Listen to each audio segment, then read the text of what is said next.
ছবি আঁকা তো অনেক দেখেছেন, তবে ছবি এঁকে সেই ছবিকে জীবন্ত করে তোলা কখনো কি দেখেছেন? আজকে এই ভাইটি সেই কাজটি করে দেখাবে।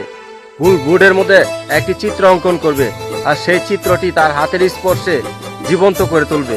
আপনারা বলবেন কিভাবে সম্ভব? তাহলে পুরো ভিডিওটা মনোযোগ সহকারে দেখুন, তাহলে বুঝতে পারবেন। আর হ্যাঁ, ভিডিওটা যদি ভালো লাগে তাহলে প্রচুর পরিমাণে শেয়ার করে দিবেন, যাতে আপনার বন্ধুরাও এই চমৎকার একটি দৃশ্য দেখতে পারে।